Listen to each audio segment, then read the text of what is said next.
Good evening, everyone, and welcome to What's Eating the Children, a holistic view on proper nutrition for children, of course. Welcome to Season 1, Episode 5, of course, brought to you by the What and Tobago Civil Net. Let me tell you about that. Tobago Civil Net is a registered non-governmental organization and nonprofit organizations whose mission is to provide and to facilitate public discussions, and through this platform, of course, as a panel discussion and other programs to impart knowledge. Of course, this live, of course, is to raise the awareness of civil society in all areas of people activity within Tobago, to promote the work of existing civil society groups, and to facilitate the strengthening of Tobago's structural or social infrastructure, rather. Those interested in helping with the mission of Tobago Civil Net may send an email expressing interest to tobagocivilnet@gmail.com, or you can contact our chair, the chair of the Civil Net, Mr. Rodney Pigott. His number is 323-19584 for further information. So let me tell you a little bit about WHAT, right? WHAT, W-H-A-T, is a committee of Tobago Civil Net that comprises of members of the Civil Net and non-members that have a common interest in raising the awareness of holistic health in Tobago. What launched the first season of its Holistic Health Awareness series on March 22nd, 2023, to be followed by several episodes featuring knowledgeable persons such as medical doctors who have adopted a holistic approach to their practice, as well as persons who have done extensive research and study in the area of holistic health and have certainly attained the right to pass their acquired knowledge along to others. We have explored a holistic view to chronic disease with Ricardo Bob, gut health with Melissa Adbeko, sexual well-being with Onika Henry, and the mental health of the nation with Billy Sterling. In this 5th episode of Season 1, we explore proper nutrition for children with Dr. Darlene Harris. Good evening and welcome. Let me tell you a little bit more about Dr. Darlene Harris. Dr. Darlene Harris is a passionate pediatrician with more than 10 years of expertise in her field. She has worked in several spheres of children's health in various institutions throughout Trinidad and Tobago. She shares a passion for children development and behavioral pediatrics and is currently completing her diploma in pediatric neurodisability. This is to further aid and assist children with various challenges. Dr. Harris is a member of the Pediatric Society of Trinidad and Tobago, as well as an international member of the auspicious American Academy of Pediatrics and its section on children development and behavioral pediatrics. Besides her work in the public sphere, Dr. Harris also has her own pediatric practice under the banner Kiddie Health. Kiddie Health provides premium health care to children of all ages. Dr. D, as she's fondly called, is committed to a holistic approach which addresses not only the physical, but the mental, social, and emotional well-being of each child she meets. She is a strong believer that a healthy child is a happy child, and I certainly subscribe to that. Besides being a child health advocate, she's also a proud mother of 2 beautiful daughters. Therefore, Dr. Darlene Harris can definitely relate to some of the issues parents are facing, and thus she is best suited to aid parents in navigating through these trying times. Let us welcome her to this episode of What is Eating Our Children. All right, brought to you by the Holistic Health and Awareness Tobago. I am Natoya Johnson Chapman, welcoming you. Let's get in. Hello, Dr. Harris. Good evening, Natoya. That was a mouthful. I think you've covered everything. The only thing I'd like to mention is that I actually worked in Tobago 2017 to 2018. So as I've told a lot of people, Tobago is near and dear to me. So once Tobago calls, I respond. So I just want to say thank you for Tobago CivilNet for having me tonight. And I hope we have a good time. And I can guarantee all the viewers that there will be one thing. If there's one thing you can get out of the presentation, I guarantee you there will be one thing you can take home that's going to make a difference. Yeah, so Great. Thank you again for having me. Excellent. Well, take it away. The show is now yours. Okay. So again, good evening to all the viewers, both on the Facebook Live and on the Zoom. And tonight, we're covering what is eating our children. So just give me a second. Let me just share the screen.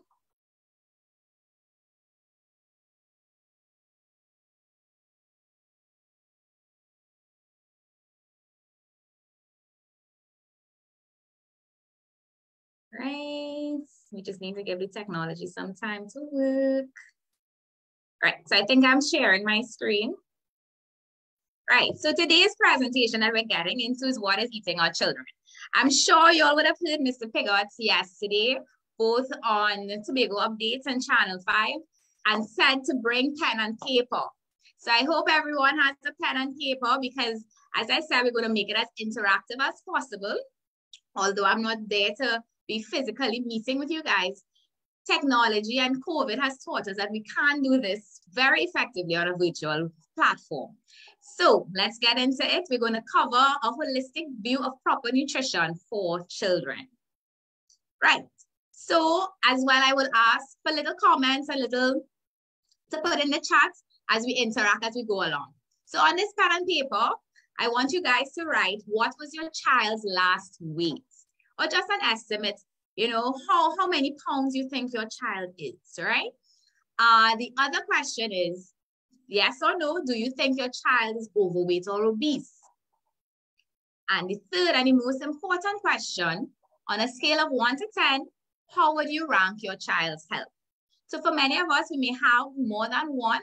So what you can do is probably fold the paper in 1, 2, even 4 if necessary. So you can keep a track of which child you're referring to, because you'll need to carry this at the end and hopefully onwards to kind of track your child's health as we continue to move forward.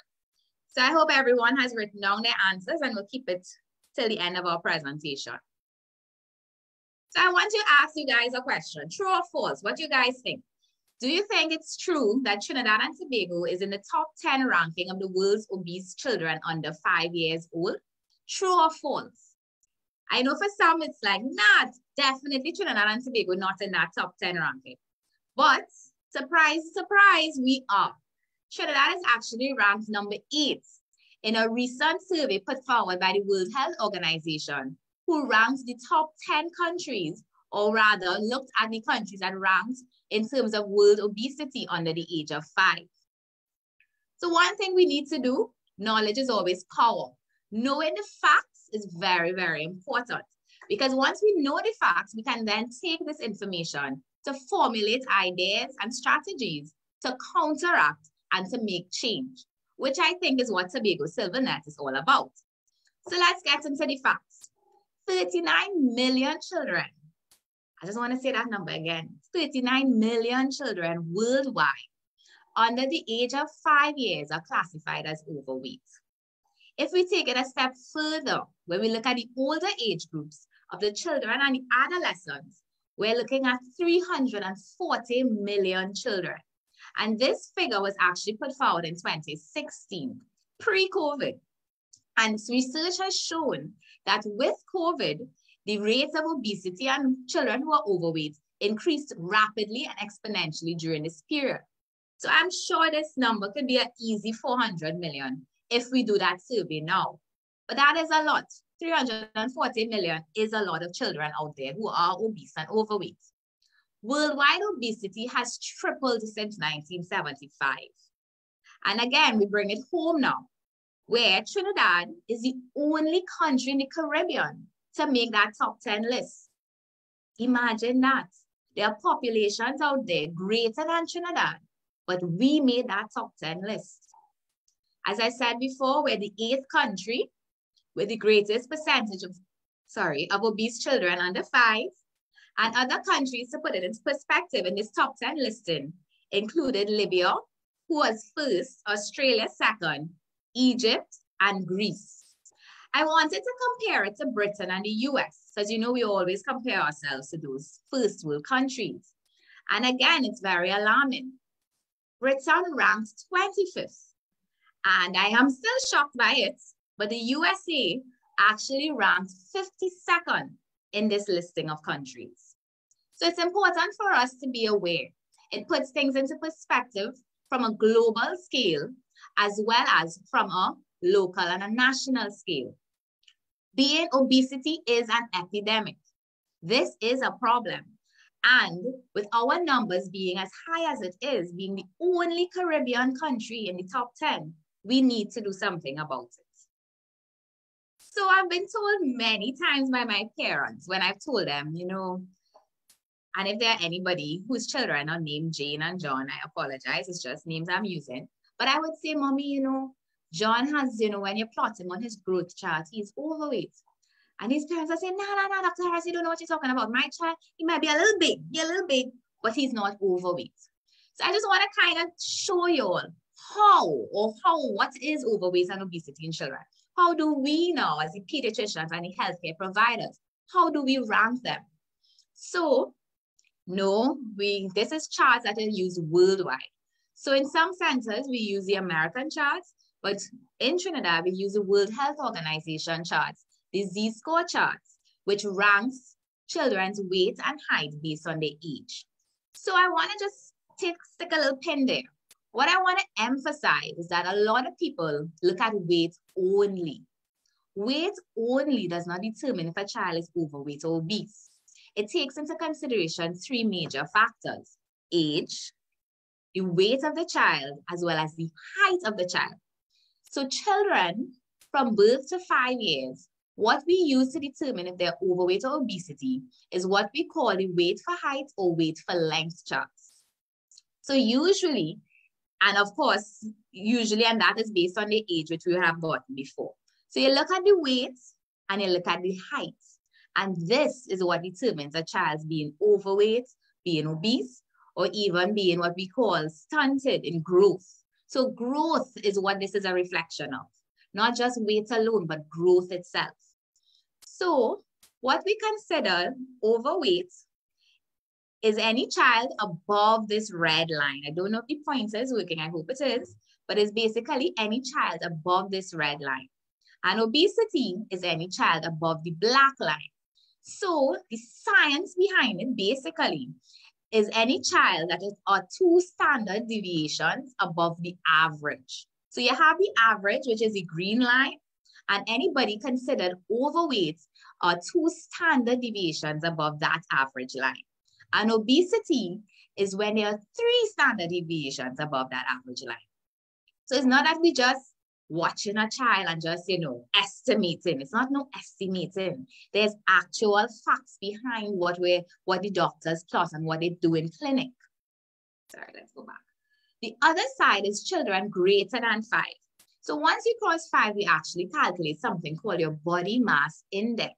So body mass index is basically taking your weight and height into consideration and then getting like a growth factor then, which then determines, are you overweight? Are you obese? And it's similar to the previous chart we looked at, where anything above the red line is overweight and anything above the black line is obesity. So no, Dr. Harris is not crazy when she says, you know, the child might be a little bit on the overweight side, or, you know, we're looking at a little problem here, he's a little bit on the obese side. No, it's actually because based on the charts and the weight and the height of these children. So again, my parents will say, Doc, don't worry, he will grow out of it. He's only 3, he's only 4. As he gets older, he'll be fine. Will he really be fine? I don't know, right? And it is something that we can't just ignore, because if it is ignored and it continues into their pre-adolescent, adolescent phase, where growth fluctuates during puberty, then we're going to run into problems.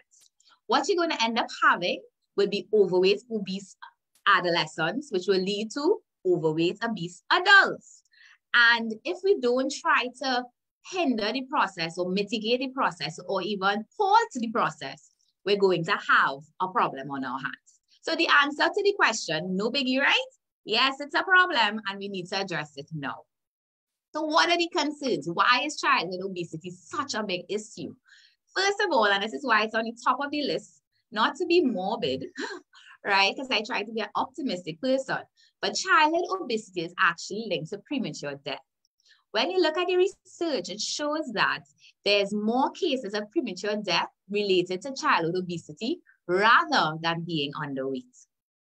Other things definitely we're going to look at will be hypertension, where these children are at greater risk for hypertension cases, as well as type 2 diabetes. So in fact, we are actually seeing increasing cases of children with type 2 diabetes, as well as the pre-adolescent, the adolescent age group. And again, this is a big concern and it is linked back to the childhood obesity. The other thing I want to that we see very often, and I even see both public and privately, is asthma. So asthma is a chronic condition that affects a significant portion of children.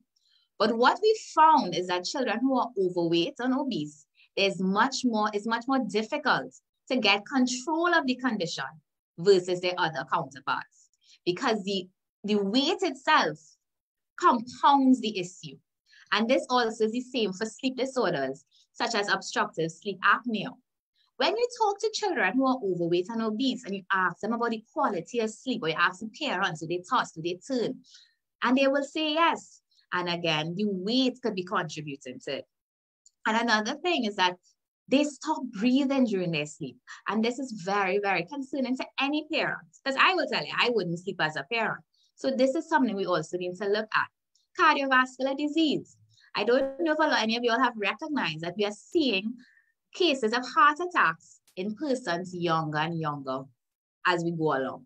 So you see and you're hearing stories of people in their 30s and their 40s dying from heart attacks. And again, the weight contributes to this.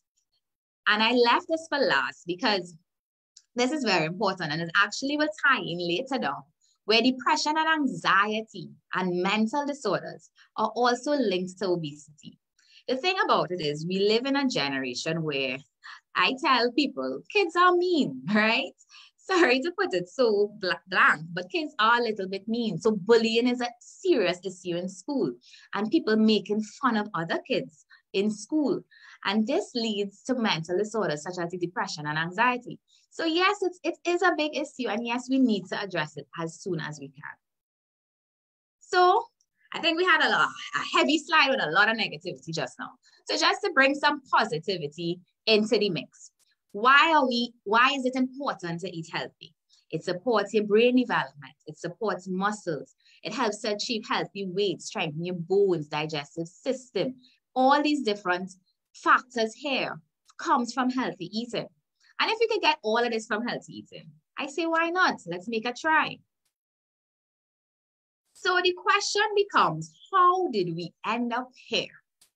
How is it that we have this issue on our hands, this epidemic on our hands, where we have millions of children now being categorized as overweight or obesity? And there's a magic word I want you all to remember, because this word is not just for this slide, but it resonates throughout the presentation. There's something very important called balance. There must be a balance in order for things to level out. And that is where the problem lies. We became unbalanced. COVID contributed a lot to it, but I also think just advancements in technology and as time went by, lifestyle changed. Things that we grew up on, our grandparents grew up on, is not how our kids are growing right now. And it's not what they are exposed to right now. And again, there's probably a bit of a tip in the balance. So I want you guys to remember, there's one word you remember today, remember balance. Anyway, so to focus on the slide in front of us, why are we in this predicament? It's because we became unbalanced. Foods that we used to eat before, the healthy foods when granny cook every day, having a home cooked meal, not usually buying foods that are out, not going for the on-the-go foods. Now we are where we have an increasingly high caloric, dense foods very high in sugar, salts, fats, cholesterol, the micronutrient poor foods. That is the food that we're eating. That is the food that we're driving. That is the food our children are eating. And that, coupled with the fact that there's a decrease now in physical activity, and now we have adopted a more sedentary lifestyle where we're not outside, we're not up and about. Physical activity is at minimum. And with this imbalance in the two, we've created this bomb that has blown and is going to continue to blow on us, where we have such a rapid increase in rates of obesity and overweight in our children today. So, that was the first session. So now we're moving on.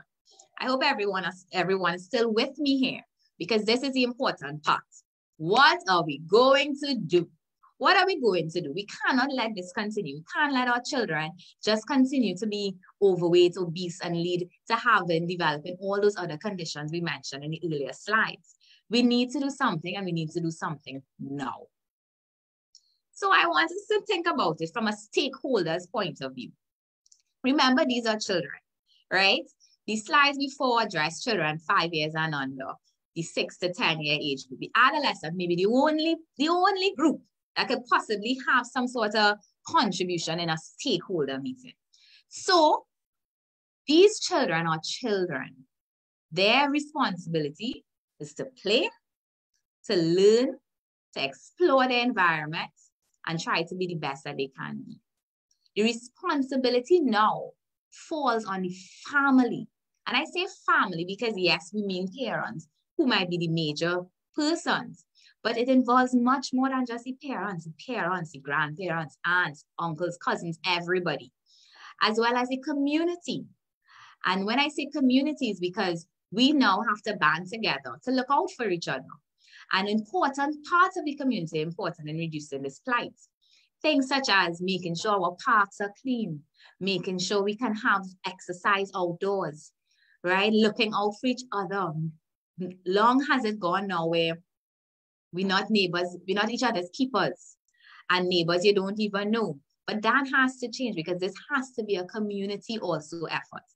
And lastly, it has to also come from the national and the country's perspective and the country's level, and from a national level. Reason being is that there are a lot of responsibilities on that level as well, where, for example, food is expensive.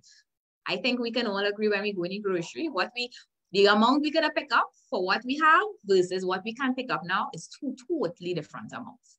And eating healthy is expensive. I'm gonna be very real with you guys. Eating healthy is expensive. Fruits are expensive. Vegetables are expensive. Everything is expensive when it comes to healthy eating. And what I would say is that it's because of the imports. We import a lot of healthy foods. And because of the import, our prices go up.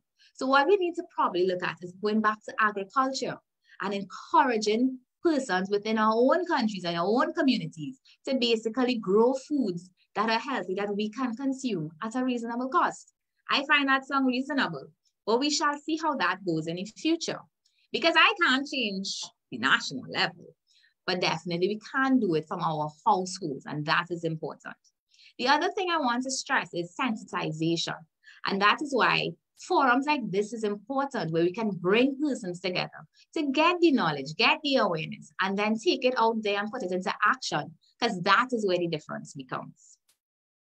So what I want to say in conclusion on this slide is basically has to be a paradigm shift. Yes, I will say and stress that it has to be start from the household. But again, it's all of us that are responsible, and it involves change from all of us. So what is important, as again I said, I can change what I can change, and that is probably promoting healthy eating in the household. So what you want is to model healthy eating patterns. You want a healthy eating plan. So for a lot of us, you want to include fruits and vegetables. I always say we gotta go back to the old time days, right? Where fruits and vegetables was a staple. Like that wasn't a question. It wasn't an option. You had to eat your fruits and your veggies. Eating whole grains, so eating your whole wheat, your cereal, all these different things. Using low-fat milk and milk products. What you want to do is include a variety of protein-rich foods. such as lean meats, poultry, your peas and your beans, soy, etc. You want to make sure that the food that you're eating is low in sugar, that has not added sodium, less saturated fats, and low in cholesterol. So you're taking these 3 points and creating a meal. And that is what you want to adopt moving forward. I don't know, these children these days don't drink water. They always want juice, always want a sweetened drink, soft drink, soda, whatever you will call it. These children need to drink water. And we need to stress on the water. Drinking of water is very important. Just that alone could reduce your sugar intake. And of course, avoid the junk foods, avoid the junk snacks. Like we'll come to that in a little bit, but I tell parents, if you don't buy it and it's not in the household, they can't eat it. So, well, I got a little preview of what's coming next. So what I want for you guys on this paper, because everybody's supposed to have a pen and paper, is draw a circle and basically in 30 seconds or less, kind of draw what your plate would look like on a basic day regular meal. So you can choose a meal for your child. Let's do children first, because it's mainly for the kids, right? So let's draw a circle. And what does your child plate look like? Just, you don't have to draw, because trust me, I'm not an artist either, but definitely put in what your child eats on a proper meal, all right? I'm giving you 10, maybe 30 seconds to do that.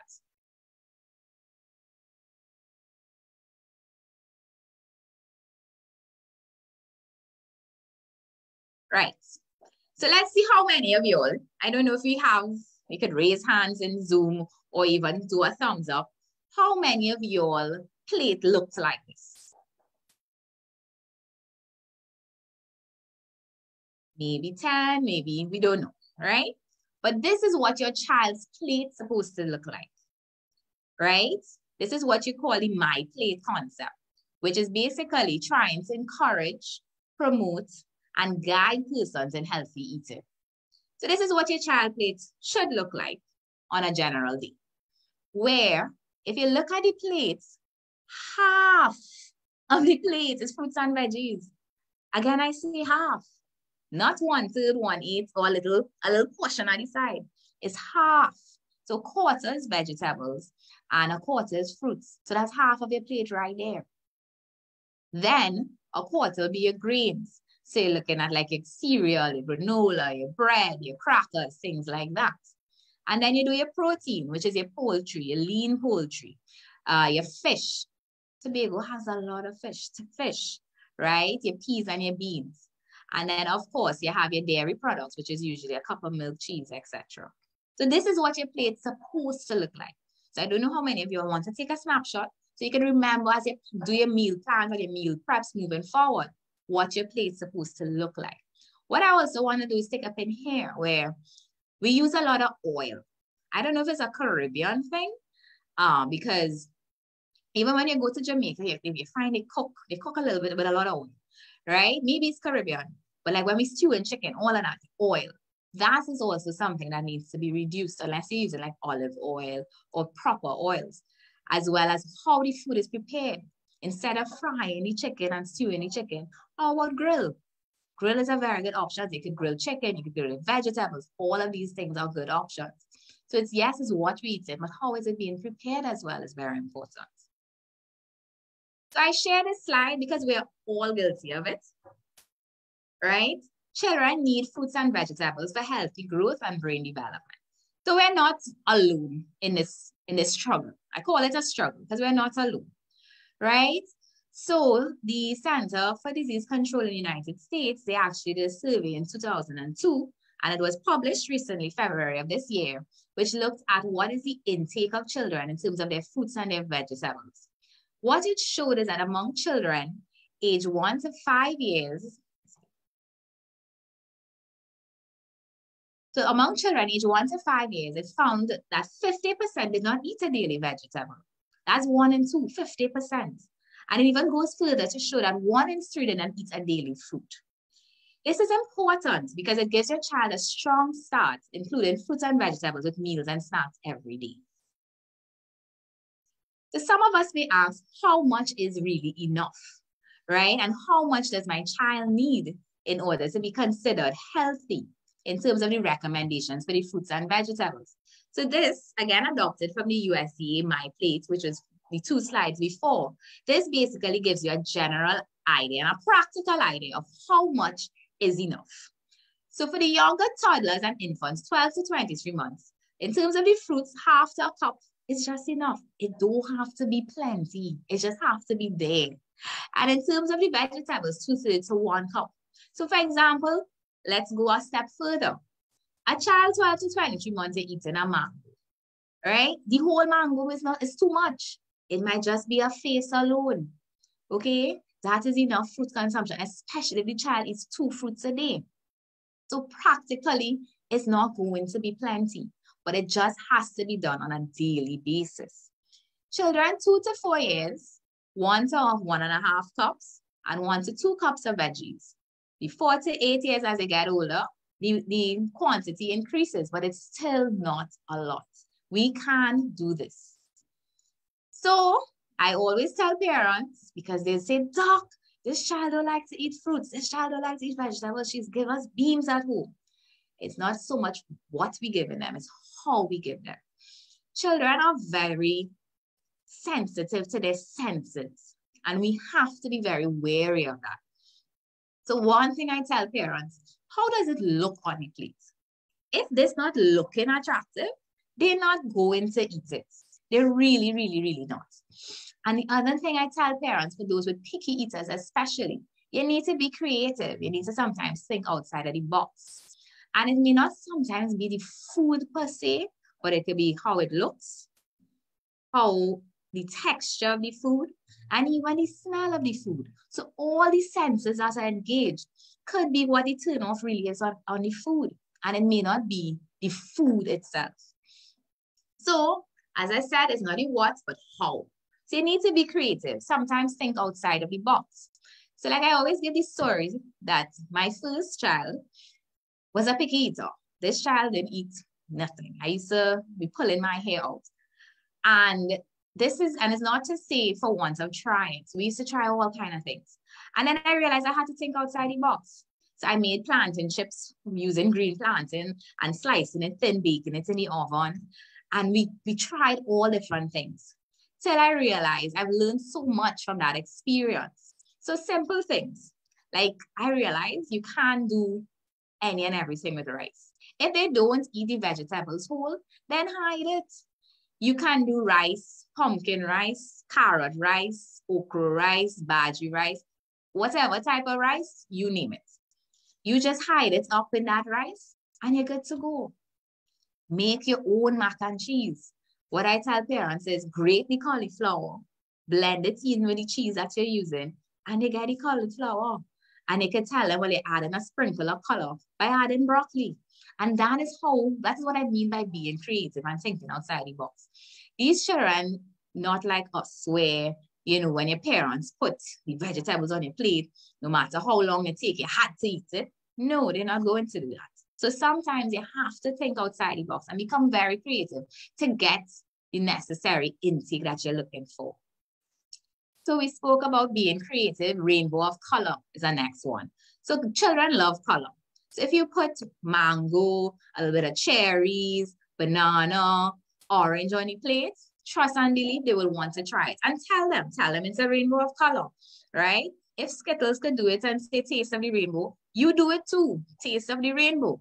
And you make it very creative and engaging for them. And it's also important that you give them an independence when they're eating and exploring the environment in terms of food. So you give them a wide variety. Do it in different shapes. Make it a learning experience where if you're teaching them stars this week, all your fruits cut up in a star this week, right? And you make it very creative and a learning environment. Getting them involved in the process, which again comes from the whole source of helping them to be independent. They are more likely to eat their own creation. I remember one time when I made pizza, where she would never eat all those other things generally, but she made it herself and she felt very proud. And guess what? She ate some of it, not all, but she ate some of it.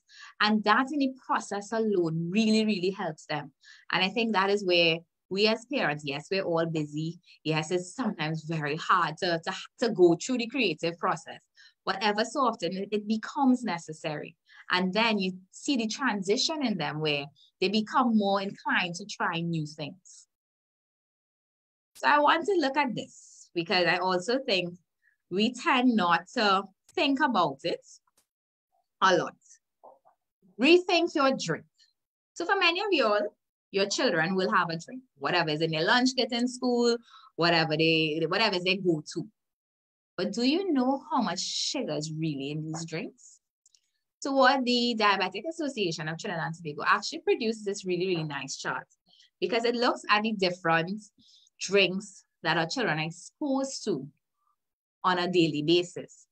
So before we continue, you need to know what the daily sugar allowance is. So that's 24 grams. For women, it's 28, and men a little lucky, they get a little more at 36 grams. So this is 24 grams for the day, right? This is not per serving, this is for the day. So if you take in a 24-hour day, right, and you give some of these children one of these, that's their sugar allowance right there. And that is what we need to be mindful of. So not again, because I don't want to step on any toes in terms of companies, but simple things. So if you look at soda, so Chubby, for example, is 26 grams. It's small, but it's a lot of sugar in there, right? And then I also want to look at others, such as Coke. No child should be drinking Coke, as far as I'm concerned, because besides the sugar, it has caffeine and other things in Coke that are not really necessary and it's not healthy for children, could actually be harmful. So if you look at both Coke and Lucozade, we're looking at 53 grams and 45 grams respectively. So again, this amount of sugar is almost double the amount that is the daily allowance for these children. So that is something, that is food for thought, where we need to keep in mind when we're picking up these drinks and buying these drinks. You have to remember how much sugar is really in these drinks. And what we need to promote is this: water, right? If children can drink more water, these sugary drinks and effects of this sugar that these children are having will be much less. You will see reductions in diabetes and all the other issues and complications associated with it. And again, small which is sometimes promoted as a healthy drink. You know, give a little small. No, small has 30 grams, almost 30 grams. So what I say, again, we come to the magic word. What is the magic word? Balance. So I am not saying, I don't want you all to take home messages, Dr. Harris, say, my child not to drink nothing with sugar in it. No, because, they will be exposed to it. And yes, sometimes they will want a little bit of sugar. But choose wisely, right? Water should be a staple drink and juice should be an option, not the other way around, right? And if we're doing juice, we are a blessed country and we are blessed to be in the Caribbean where we could do fruit juices. We could do our natural juices. We could squeeze an orange, right? When orange is in season, you could take a mango, blend down the mango and make natural juices. Yeah. If it is your child says, Mommy, I don't like water, because that's always a complaint. Mommy, I don't like water. Mommy, or dog, I can't get her to drink the water. There are options. You don't have to buy the fancy infuser bottles, but what you could do is add a little bit of cucumber to the water, right? Or like in the States, they sometimes may add a little bit of berries or whatever you want to add, where you can give the water a little flavor. But buying carbonated beverages and a soft drink and a soda, even watering down the juice, may not be enough. And if you have to do juice, you do 100% fruit juice. So like sometimes for my kids in their lunch kit, I would put dimes, which is 100%, still has a good bit of sugar, but it's less, as well as nuts. So those are two good options. But again, what we should be promoting is the water and encouraging them to drink more water on a regular basis. So we're going to do a little exercise, and it's called What's in Your Lunch Kit. So I've decided to be a little transparent with you all and show you all what I pack in the lunch kit. I hope you guys are seeing as we go along, because I'm not, the video is not showing me. All right, so let's go. So the first thing I'm going to go through is the snacks I pack. So usually they get their meal, which is usually food, because for some reason, sandwiches is not a lunchtime meal. And what I've found is that I try to give them the heaviest meals at lunch, so that during when it's evening time, they tend to get a lighter meal, which again is a strategy to counteract overweight and obesity. So they get food for lunch. The school used to microwave, but again, like everything else, that has gone. So I actually had to buy like an insulated container for them, where I would warm their food, put it in the container, and then wrap it so that it stays hot. So this is what the container looks like, right? I'm gonna have to change the camera in order for you guys to see. So in terms of their food, usually, because they tend to be a rice and pasta kind of household, so we do a lot of rice and pasta. So I'm gonna turn down the camera for you guys to see. So usually there will be some sort of pasta, right? The broccoli. So that is their quarter portion of broccoli. The protein is this is some grilled fish. And again, along with the beans. So their protein intake is good, right? Their vegetables is pretty good. And then the pasta, again, is what we will consider their carbohydrates. So that is what their meal entitles. Sometimes they just bring it back, yeah? But at least mommy trying, right? That is the important part. And then most times I try to do 2 fruits. And if I don't do, I tend to do substitutes. So they will get a banana, and it's usually depending on what is in season. So like for the past month to 2 months, mango was every day. So I used to cut up the mango, put an extra fork because the mess could be great, and send them with that. So they usually would be like mango, usually a banana. Sometimes we'll do an apple. So they get 2 fruits a day, right? And I send enough snacks because I don't want you buying anything. Then usually, sometimes I could send granola or cereal in a little container. And sometimes I send raisins, right? So that is their snack. So they have the 2 fruits and 2 additional snacks in the evening, in case so that they always have something and healthier options. Other options they could look at is things like yogurt. But be careful with the yogurt, because a lot of the commercial yogurts are very, very high in sugar as well. So just kind of be mindful of the yogurts as well. But it can be, as I said, the granola, cereal, wheat crisp biscuits, digestive, any of those things. And then the raisins. Other very good healthy option is nuts. But I want to put a disclaimer out on the nuts. Nuts in whole form should not be given for children over the age of 5 because of the risk of choking. Similarly, you need to get a little careful with the raisins as well. So for the younger age groups, you'll want to stick to the fruits, the yogurt, the easier items for them to reduce choking episodes, things like that. Sometimes you want a cheap snack, right? Again, the magic word is balance. So usually I would give them like a plantain chips, right? Sometimes potato chips. There's a potato chips that is baked, not fried. There's a goldfish snack, again, which is baked and not fried, but it's cheddar, so it's cheese.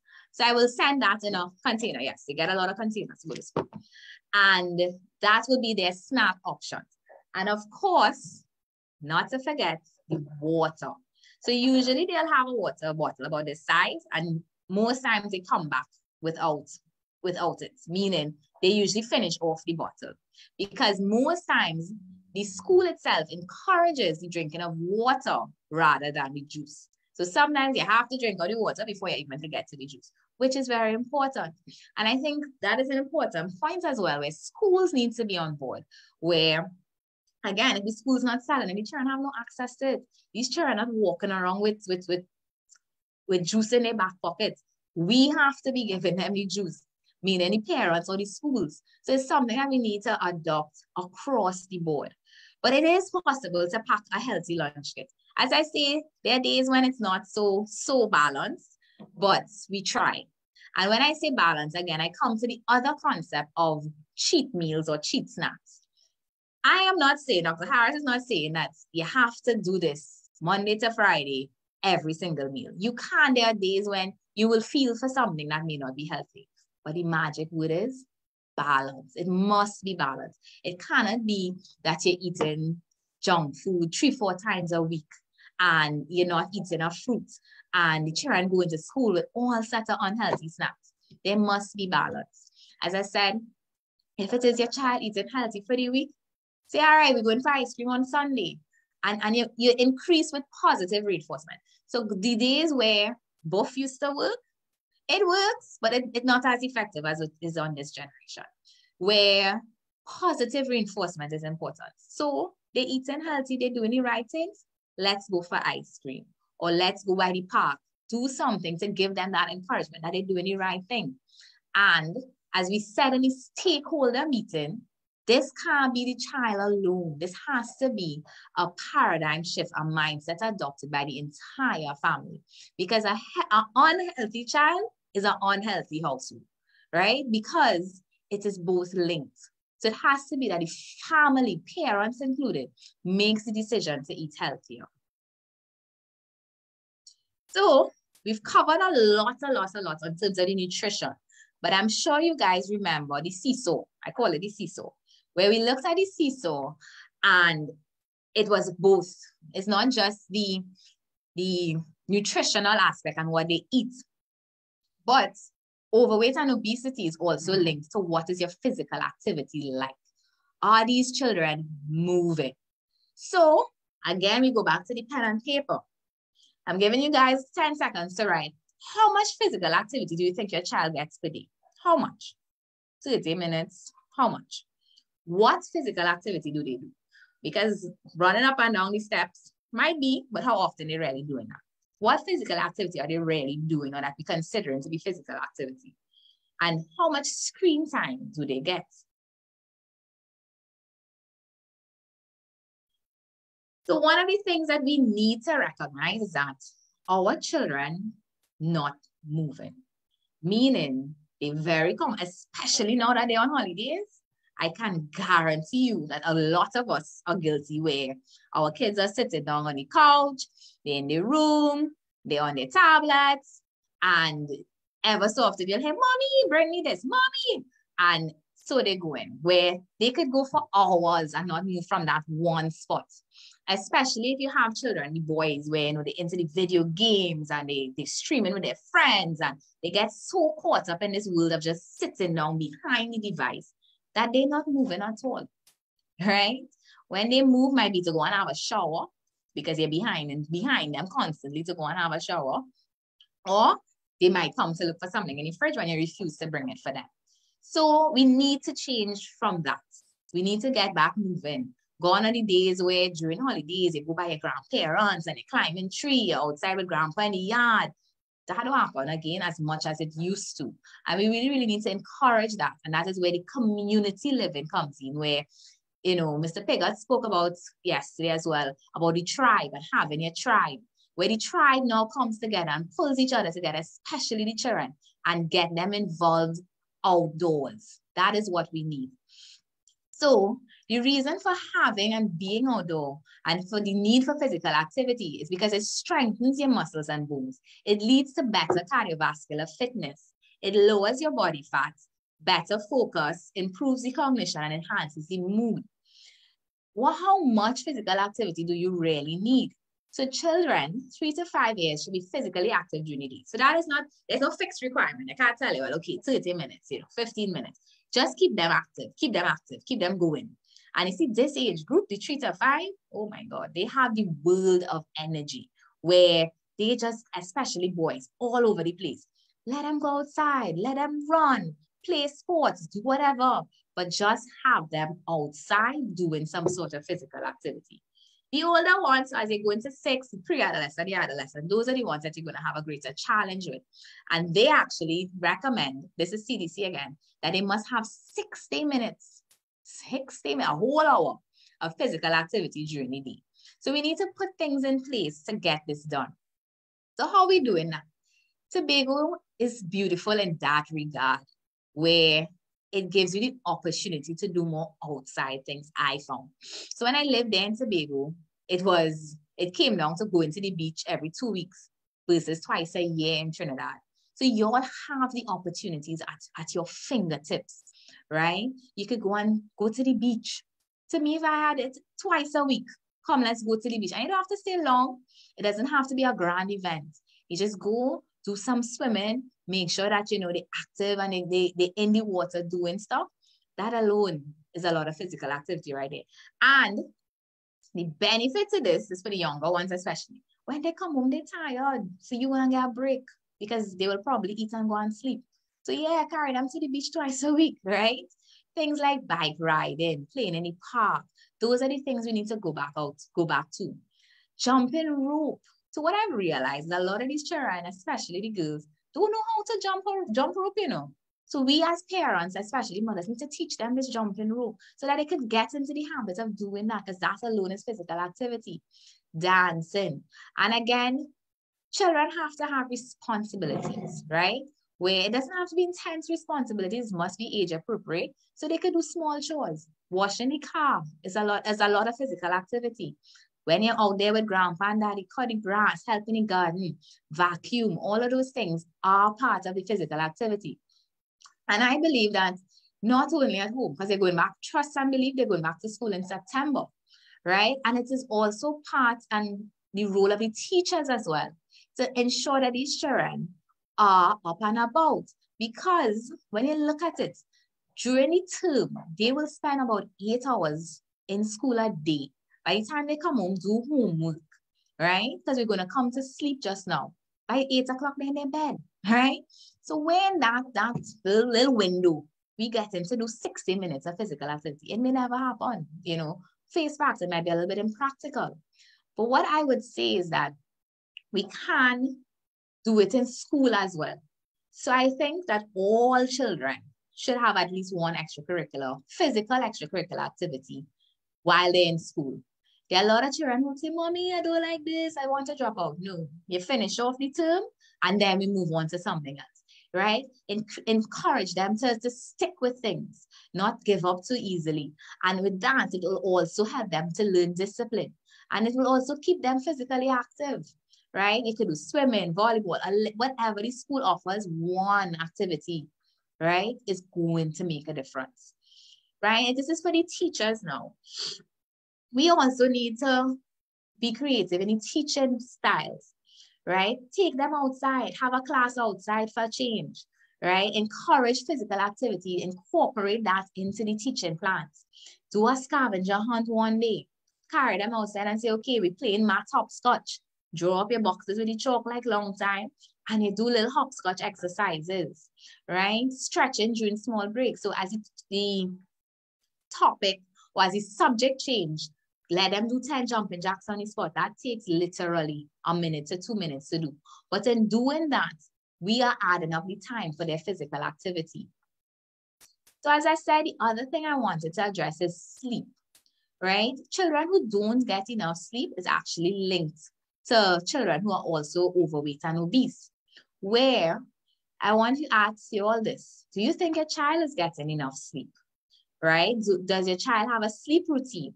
And on a scale of 1 to 10, I like scales. So on a scale of 1 to 10, do you think your child have good sleeping patterns? So as I said, sleep is an important entity to physical and mental health. Apologies. Right? Where poor sleep is linked to type 2 diabetes, as mentioned before, obesity, mental conditions such as depression and anxiety, and poor school performance. The link between sleep and obesity is still unknown, but if you think about it, if it is you're up more, you'll be hungry more, so you eat more, especially the nighttime snacking, which tends to be unhealthy snacking. And there's increase in activity, because by the time you go to sleep and you have to get up to go to school, you're so tired that you can't participate in any sort of physical activity and you have a lack of energy, so you're not moving. So you're eating more and not moving. That is the recipe leading to overweight and obesity. So we look at this, where we look at the amount of hours. And I want us to pay attention to all, because I want also to look at the adults as well, where the infant is usually 12 to 16 hours, right? Which they tend to get. The newborn and the infants tend to get their sleep. But the toddler, so when they start to hit the 1 to the 2, and they said 11 to 14 hours, including naps. The naps tend to get shorter as they get older. It means that if your child gets up, say 6 in the morning, right? By extension, maybe 7, right? Your child needs to be in bed by 7 p.m. How many of you who have toddlers have children in their bed by 7 p.m.? Then we move on to the preschool. Because as they get older, it becomes harder if you don't have a sleep routine in place. This preschool age group, 3 to 5 years, again, 10 to 13 hours. So if it's 6 o'clock, right, by 8 o'clock, they had to be sleeping. How many of us get our preschoolers in bed by 8 o'clock? Sometimes I hear parents saying, well, they go to sleep and I go to sleep. No, because we could be going to sleep 10, 11 o'clock, and having your child up 10, 11 o'clock means that they're not getting their requirement, their nightly requirement for sleep. We skip over to the teens because we tend to say, well, when they reach, they're big. When they reach certain like 14, 15, they're big, right? And we don't monitor what their sleep patterns are like. But what I would say is that they need 8 to 10 hours. So by 9 o'clock, they need to be in their bed. Sometimes we go to sleep and leave them up. No, by 9 o'clock, they need to be sleeping. And then as it goes down, you go to the adults, which is 7 or more. So even for us, we need to be in our bed relatively early. By 10 o'clock, lights out. So we come to the next topic of screen time. So I always give the story when we grew up, we didn't have phone. Computers came out in the later parts, right? But even when we had computers, it was those the big back computers where the internet was the things that you used to have to plug in, right? Not Wi-Fi. We didn't have all of that growing up, right? And because all of that seemed like so much of an inconvenience, we weren't on it as much. But not these children. From the time they can, you see any fingers, swipe, swipe, swipe, right? And that is the toddlers, the babies, swipe, swipe. And we have them exposed to a lot of screen time at a very early age, which can be dangerous for many reasons. They affect their sleep, it could affect development, and so many other things. The screen especially affects your social development, where they no longer have to socialize, make friends, and do these different things because the screen is the crutch. The screen helps to hold them up, right? And they don't need to make friends like that. So too much screen time can be dangerous. It leads to less sleep. The quality of sleep tends to be poorer as well. Poorer mental health. I mean, mention that again, overweight and obesity. And it leads to poor school performance in some cases. The American Academy of Pediatrics recently modified their screen time in terms of the requirements of how much they could really get. So, believe it or not, children less than a year and a half is no screen time at all. Yes, we use video calling, FaceTime, etc. for connection with, family and friends abroad. That is fine, where they can see them, their faces, they can see them, things like that. But actually putting a child in front of the screen is not an option. 18 months to 2 years is supposed to be very, very limited, where again, you don't really want to encourage it, or you can have the screen time in the background where it is not, they're not fixated on it. So if you're having nursery rhymes in the background, but you doing something with them, the tummy time, etc., that can move. Where you're doing little blocks activities, you're doing little activities with them, then that's fine. But it cannot be that they're fixated on these screens.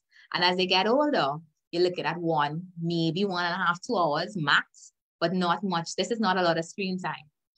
What I encourage parents to do is to know how much screen time is accorded per child, right? The other thing is you need to know what they are watching. And this goes for the older age groups, the ones who are in primary school, the ones who are in secondary school. The amount of information that is bombarding our children, it's a lot. These children are being bombarded with all different concepts and all different things because they could get anything on the internet. Anything is on TikTok right now. And these children are exposed to it. So we now need to be the screen time police. Let them know what they can and cannot watch, what they can and cannot join, and be there, watch it with them, right? Because all the YouTube videos, they all have underlying messages, which as time goes by, infiltrates their mind. So you need to be careful about that. There needs to be rules about it at home. No screen time 1 hour before bed.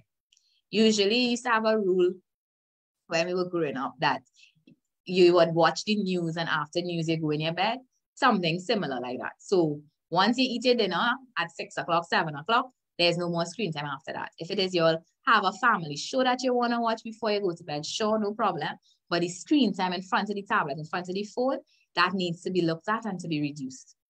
And this is important for older children. So these adolescents feel they're smart. They would say, no, mommy, I go to my bed. And you go ahead and sleep. And these children are under the covers with this phone on TikTok till 10, 11, 12 o'clock in the night. Take the device out. So there are no devices to be in the bedroom. So there's no hiding when it is lights are out. So the focus really was on nutritional health, but we cannot talk about health at all without talking about the holistic person. And that again is what Tobago CivilNet is all about. Where yes, on the surface, we think that obesity and overweight is about what you eat and the fact that you're not exercising, but it really and truly has a link to mental health, which if it causes the obesity and overweight, or if it leads to, it still could be both, to be very honest, but it's something that needs to be mentioned because some children use food as their comfort and for underlying mental issues. And we tend to make the mistake that children don't have no problems, they're good, they're happy, they're running around. But no, they do. And instead of, because we have that mentality, they don't come to us but turn to food.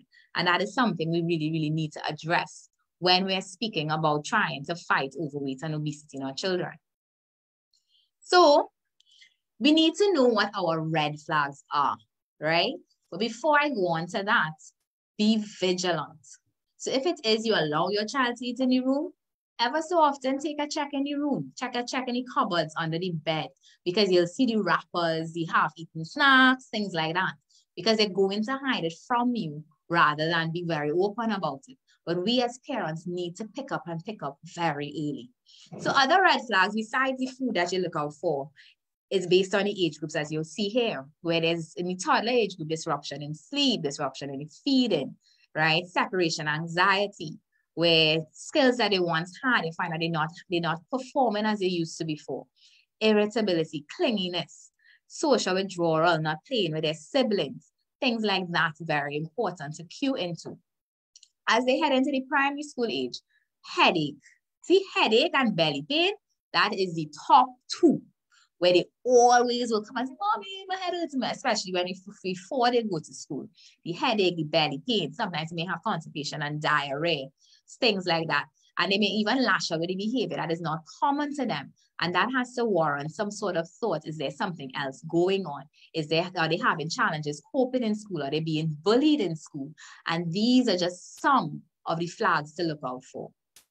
The adolescent ones, you tend to have to be a little bit more careful with, because this can lead to even more complicated and more detrimental issues. So things such as lack of concentration. If it is you find that you have an A student and he gets in B's and C's and teachers complaining that he's not doing his work like he used to, something is wrong, right? Things like alcohol, cigarette smoking, the marijuana smoking. This is real in our schools today. And it's something we have to talk to our children about and give them the necessary tools to combat these things. And also increase suicide risk. So bullying is everywhere at all different stages.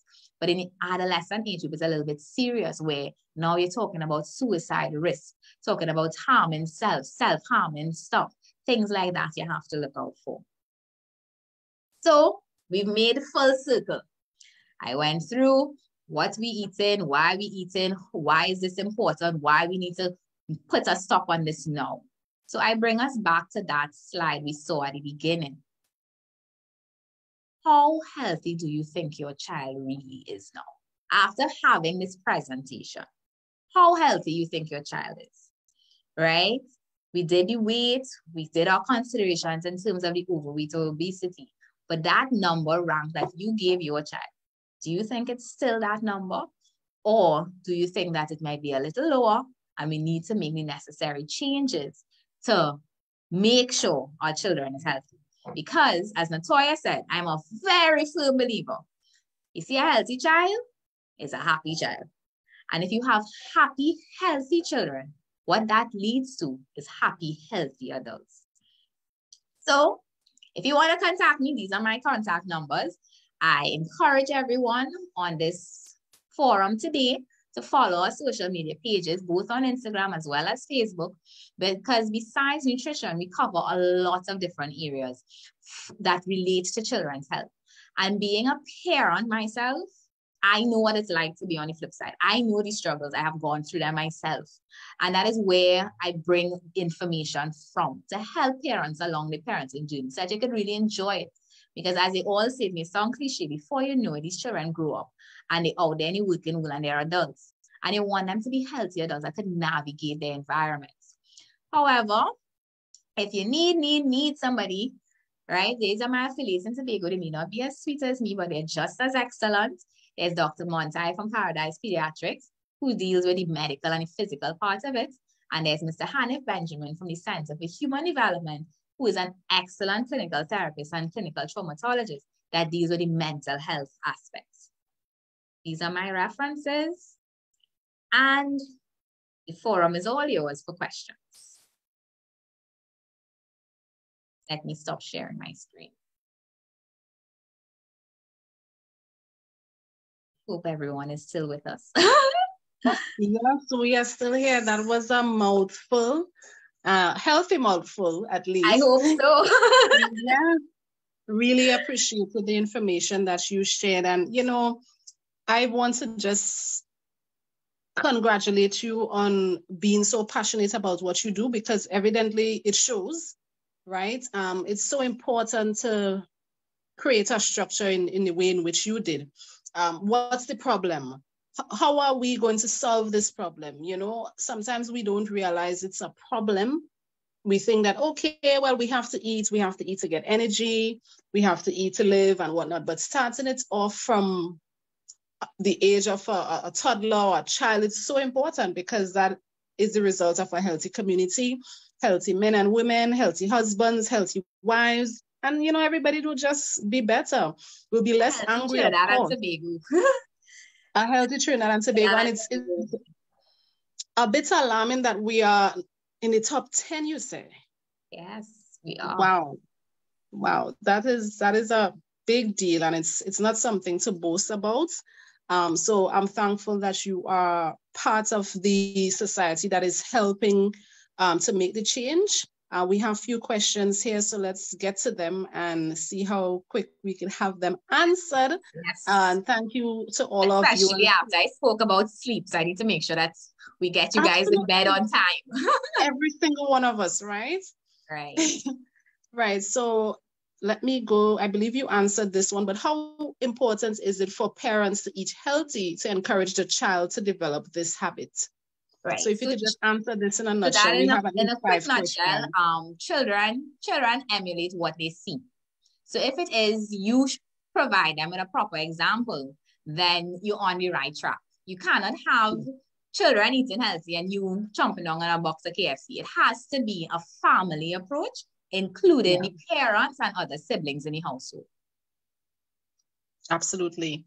So seeing that you mentioned that one, can too much unhealthy foods such as fast foods and sugary drinks contribute to poor performance in school and ADHD? Right. So definitely, I would say poor performance in school, because the junk food as well as the sugary drinks, again, is unhealthy food where it doesn't provide them with any sort of nutrients. And what you need is proper nutrients for brain development, especially in the younger age group. And things like concentration, things like processing, your cognitive skills and function is linked to what you eat. So that's why it's always important when we say breakfast is the most important meal of the day, right? Because again, you need to feed your brain with healthy food in order to have a healthy output.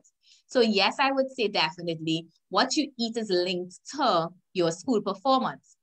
Yeah. ADHD is a very complex condition where, we link sugar to hyperactivity, but there's a little more than that with ADHD, because there's inattentiveness, there's hyperactivity, there's difficulty with processing.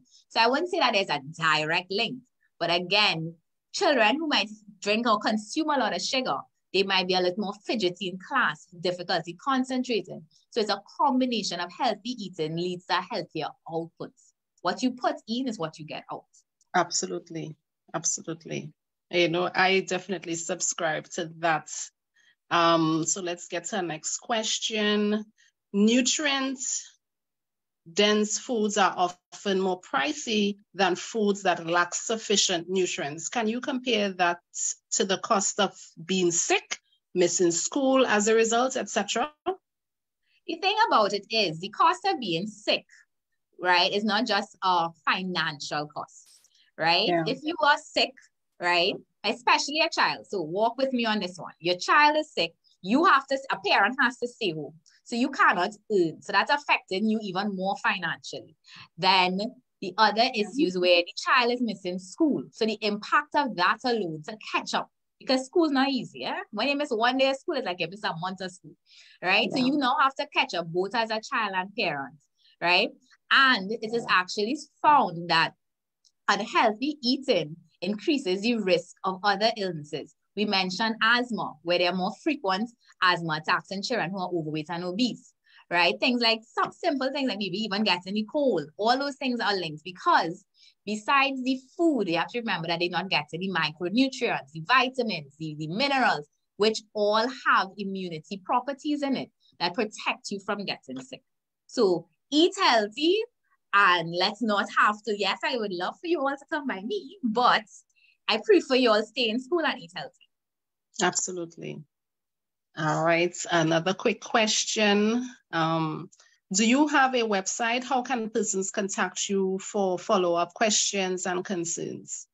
So because I am on the process. That is something on my vision board, definitely doing the website. But for now, we can follow my pages, Facebook, Instagram. Just send me a message, and trust me, we can start the dialogue from there. That's not a problem.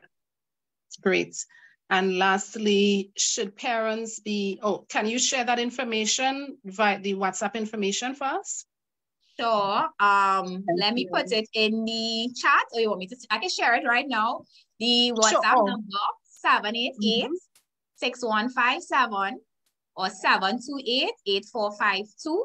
We're both on Facebook as well as Instagram as Kiddie Health _TT.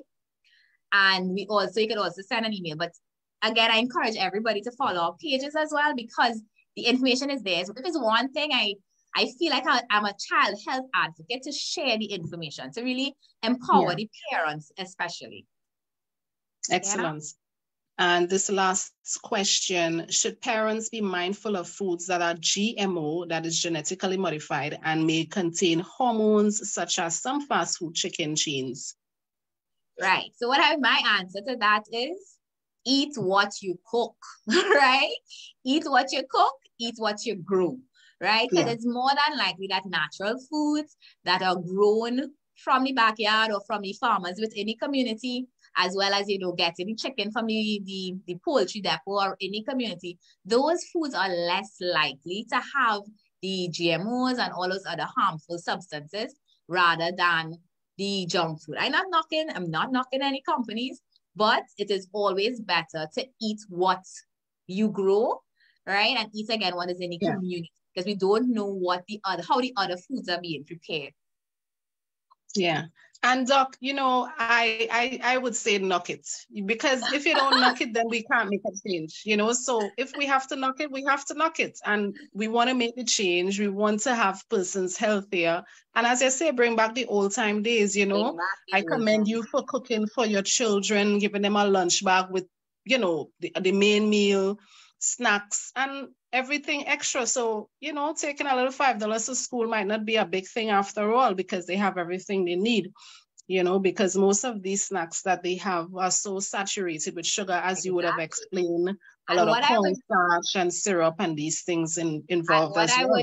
What I would actually stick in here is that there's some parents, and even I'm guilty of it, where you may not have the time and you have to give them a $20 to say, okay, buy lunch, I always tell them buy water, because I'm not an encourager of juice, but talk to them. These children are like, their minds are so great, where if you explain to them why we are doing this, trust and believe, they're not going to buy the conkles and the lollipop, and you're not going to get that. So if you talk to them and keep talking to them, they themselves will start making healthier decisions for themselves. I love that. And that water aspect is a big deal. As you say, rethink your drink. We have two more Yes, we have 2 more questions here from Facebook. The person says, my son is 6 years old, does not eat meat or fish. Green vegetables is a hard sell, but I do not get vegetables hidden in some foods. Chia and flax seeds too. What would you recommend for his nutrition and sleep time? Thanks.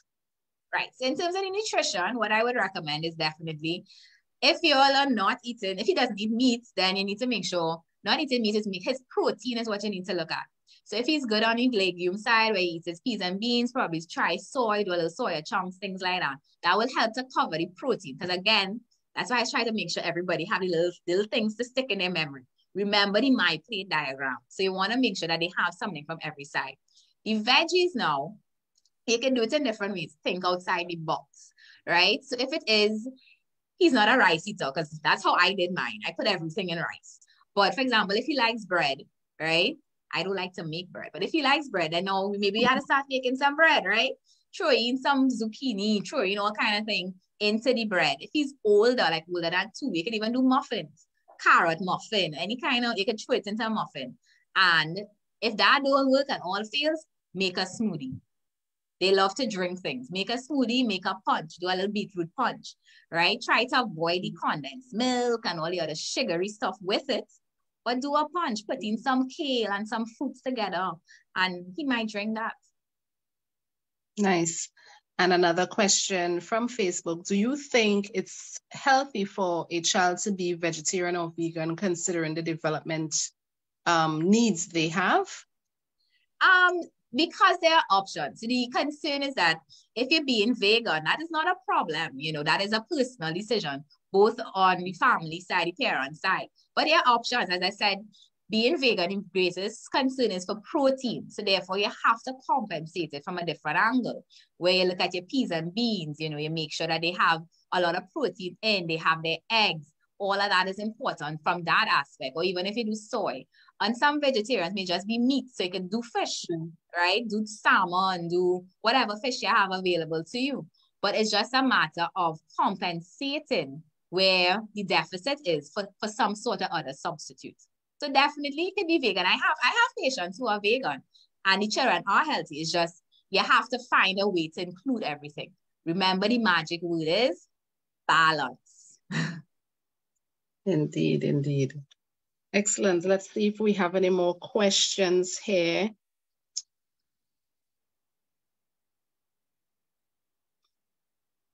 Nice. So no more questions at this time. And it's 9:29. We did well. We did very well, right? Dr. Darlene Harris, thank you so much for joining us and sharing the information with us. You know, it's so very important to start off our children healthy and to just really make better humans, as you say. All right. For those of you who are not joining us, this video will be saved on the Tobago CivilNet page that you can view at a later time. And of course, you can make contact with Dr. Harris at your convenience. Yeah. All right. So this is the 5th episode of season 1 as we explore proper nutrition for children. What are we eating? What are we feeding them? I really enjoyed this, I must say, Dr. Harris. And thank you so much for everyone, the entire team who would have been behind the scenes making this live possible. Thank you to Asabi Catterson for the flyer as well. And blessings to all the viewers as well. Remember, if it is you are interested in being part of this experience and the mission of the Tobago CivilNet, feel free to send your email expressing interest to tobagocivilnet@gmail.com or contact the chair of the CivilNet, Mr. Rodney Piggott, at 323-1958 for further information. And just some back information on the Holistic Health and Awareness Tobago, right? This is a set of series that have been hosted. So far, they would have explored a holistic view to chronic disease with Ricardo Bob, Gut Health with Melissa Adbeko, sexual well-being with Onika Henry, and mental health for the nation with Billy Sterling. And of course, this amazing episode with Dr. Darlene Harris, proper nutrition for children. Listen, it's a big deal. Let's start making the change at home. Let's start making the change at school. Let's drink more water. Let's have 2 portions of fruits. Let's cook for our children. Listen, I must thank my parents, and I know a lot of you. Clearly, Dr. Harris, your parents cooked for you as well and gave you snacks and all of these things because you had to know it from somewhere, right? So let's bring back the old time days and make holistic health a big thing. All right, so I am Natoya Johnson Chapman on behalf of the Holistic Health and Awareness Tobago, as well as the Civil Nets Society.